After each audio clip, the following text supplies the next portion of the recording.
Like all sorority girl narcissists, there is nothing the Congresswoman from New York's 14th Congressional District enjoys more than giving herself new nicknames. In high school in leafy Westchester County, she was known as Sandy Cortez. We still call her that because of all her various pseudonyms. That one fits the best.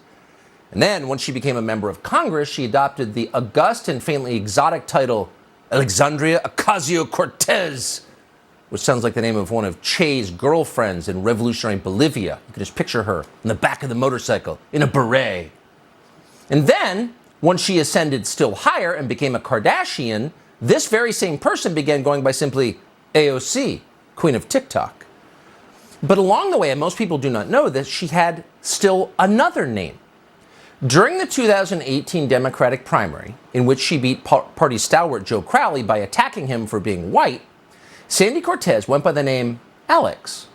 Just Alex, your friendly neighborhood gender nonspecific bartender. Alex. On Alex's campaign website at the time, there was a section explaining what Alex believed. One of Alex's views read this way, quote, Alex believes that we must end the forever war by bringing our troops home and ending the airstrikes and bombings that perpetuate the cycle of terrorism and occupation throughout the world, end quote.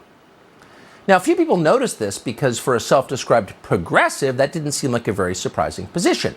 And on the day that Sandy Cortez, Alex, beat Joe Crowley in the primary, that statement was still on her website. But then it disappeared. No one noticed except a journalist called Samira Khan. Hey, what happened to the anti-war part?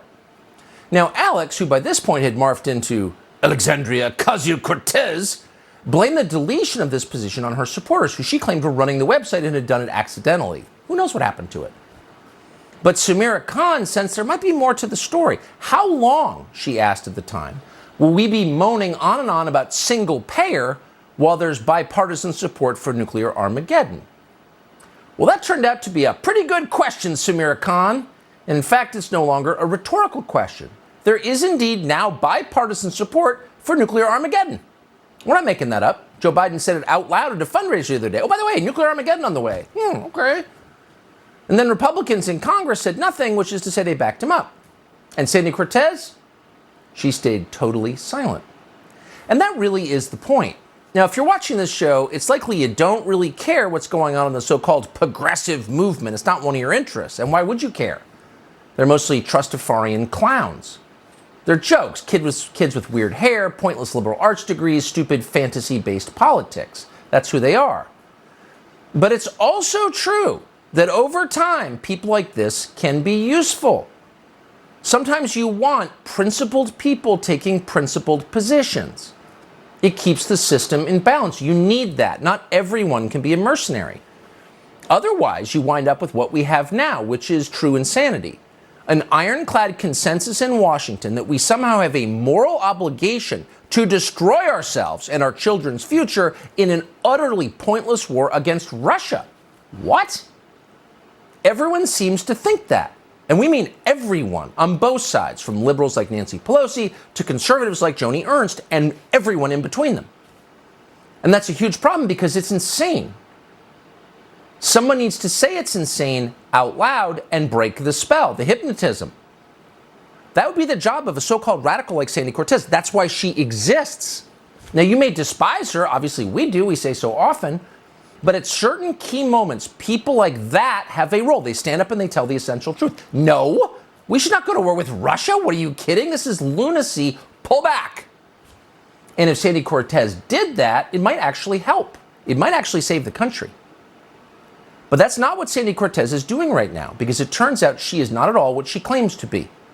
Sandy Cortez may hate white people, seems like she does, but that doesn't mean she's progressive, much less liberal in any meaningful sense. No, she's the opposite. Turns out she's just another stooge, like Joe Biden or Kamala Harris, a willing tool of soulless corporate power who will always side with Google, JP Morgan, and Raytheon against the working people she claims to represent. On no subject is this more glaringly obvious than the Ukraine war. That war provides absolutely no benefit of any kind to her constituents, or by the way, to any other normal American. For the people of Queens and the Bronx, that war is all downside. No upside whatsoever.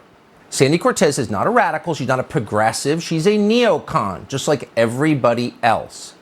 She is a tool of the people with power, obviously. They can see that clearly because it's true. Her response? You are being rude. Oh, you're being rude now, says the very same Sandy Cortez who instructed activists to terrorize their political opponents. Quote, the whole point of protesting is to make people uncomfortable.